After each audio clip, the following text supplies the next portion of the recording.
Yeah. Hello, how are you? Fine, I'm pretty good. Thank you so much. What about you? I'm fine, thank you. That's nice. Um, can you tell me your name, please? Yes, of course. My name is Rodrigo Diaz. What do you study? I study architecture. When did you decide to study architecture? I decided to study architecture in the very last year of high school. Uh, where are you currently studying? At the moment, I'm studying at Universidad de la República in Uruguay. Okay. Uh, do you see any difference between studying architecture in Mexico and studying in another country? Yeah, I see a few differences. Probably the most important one is the way we approach the career. For example, in Mexico, we have a specific structure about the main signature, and here they split it into separate semesters, so you can have different times to study different parts of it.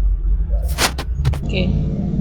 What skill do you think are essential for successful career in architecture? Probably the most important one is learn to sell the project. Most of the time, the project needs to show itself, but if you cannot explain it by yourself, then it means that probably you're not gonna be able to get the contract or to be able uh, to create or make real the project. Also, I think other thing is to the way you represent or show your project. Also, as architecture is very visual, you need to show or you need to understand how to show to other people and make it understandable. I would say those are the essential skills. Okay. What type of architecture do you like the most? Um, I couldn't choose just one. I would pick different of them. For example, I like brutalism. I like minimalism. Um, Functionalist architecture is also one of my favorite, but if I have to choose or pick just one, I would pick streamline architecture or Art Deco. Okay. What was your first architectural project and how did you feel about it?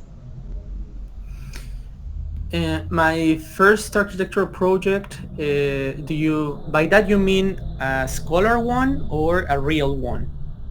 A real one. I just have worked with one, um, and my very first uh, architectural project was actually a renewal or conversion of of a space from a little house or a living room to an office. And it was very interesting because it was my first real project. I had to do the designs and I had to approach to my clients. We had several conversations and also I had to give them a budget, like Okay. what amount of money would probably be used. So it was very hard because I had to move around and look for better prices and stuff. Okay. Um, how do you stay updated with the latest trends in architecture? I normally don't look any further for new trends in architecture, but what I do is to follow different architectural uh, workshop Instagram profiles, and also there's an important magazine in internet which is called Arc Daily. There's other one which is called Architectural Digest, and probably the most interesting is the local project, but this is more focused Australian architecture, but mostly I find the new projects or the new trends, sorry, on Instagram. Okay. Are you currently working on any interesting project? At the moment, mm, could be, but it's not architectural. It's more like urbanism and and landscape project. We are developing a master plan to. We're developing a master plan in a natural area which is called Laguna de Rocha here in Uruguay, and we are trying to approach the space as if um, we're trying to approach the space or this area in order to let it grow naturally without any human approach or interaction, just as if it were virgin, you know? Mhm. Okay. What are you learning right now to improve your architecture skills? Right now, it's a real interesting question. Really interesting question. Hmm, probably to work in different scales. When we talk about architecture, we usually talk about a scale which is like a human or a little bigger scale. So we are very architects are more used to work with things that are face to face. But then when we need to approach to a bigger or a smaller scale, it's very hard for us. So probably I'm learning or reinforcing to the way I see the spaces, like my own site as an architect and also as other things that I haven't ever faced before. Okay. Are you collaborating with other professionals? Right now, no. Okay, very related to architecture, no. And most of the time when we work in different architectural or related areas, we work directly with architects, and unless we have to do a structural project, we work with engineers. But right now, I'm not working with any other than architects. Besides, in other project that we were doing to develop a little like a lamp, I was working with a visual um, communicator or a graphic designer, something like that. And we were trying to develop the way we are going to show it in order to sell the idea. And we were also trying to understand how to develop the model in a 3D software. Okay. Do you think the process of design building has come easier or more complicated over time? Um, the process of designing buildings, I wouldn't say they become harder or easier because every single kind of building has different problems and different situations. I would say that depending on the scale or depending on the type of project, it could be harder or easier because they don't face the exact same problems as other ones. Okay. Is working on large building more challenging than design smaller ones? Again, I think it's very related to the complicated over time worth because, for example, if you want to develop a cultural space or uh, let's talk about the Burj Khalifa.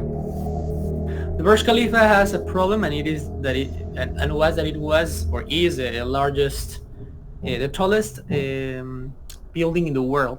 And one problem they have to face, for example, was the wind. Wines are very hard to develop structural designs because at certain height, the air push very hard and it can uh, crush or split the building right in the middle, no? And for example, a little house for a family could be also hard because most of the time they are looking for something specific, but they don't have the resources or even the idea to express it into words. So uh, again, depending on the type of project, it has different problems or situations that are not cannot be compared because every single one has its different difficulty. Okay. I would say, for example, that probably larger ones have more problems, uh, and it's harder because you have to work with bigger teams than if you are doing a tiny project, you know? Okay.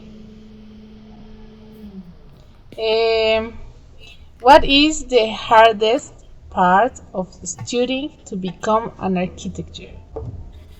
Probably the lack of time. Most of the time, architecture, at least in my university, it takes you a lot of time to figure out things. So you spend a lot of time doing plans and models and stuff and mock-ups. So it's very hard to find a time to breathe sometimes. And I have along my career, I had to decide where or where not to take or to spend time with my family, my friends, or doing homework. So I think it's the hardest one. Okay. Uh, what advice would you give to someone who wants to study architecture? Um, Prioritize your mental health over the delivers. Deadlines are always there to be accomplished, but if you feel that they are taking a lot of your serenity or your feeling of peace, uh, it's better to fail a signature than lose your mental health. Also, don't compare yourself with others. Compare yourself with yourself, Okay. because a problem in architecture is that we tend to compare ourselves with others, and we feel that we aren't enough. So don't look what others are doing in order to compare yourself. Look what others are doing to understand where you can improve, and read a lot. Okay. Thank you for sharing your experience with us. Have a lovely day. Thank you so much. See you later.